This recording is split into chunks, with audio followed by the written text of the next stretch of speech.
আল্লাহ তুমি ক্ষমা করো আমার ভিক্ষা চাই বারে বার।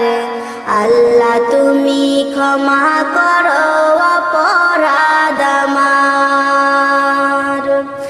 সদাই ভিক্ষা চাহে প্রভু গোলাম তোমার ভিক্ষা চাই বারে বার। আল্লাহ তুমি ক্ষমা করো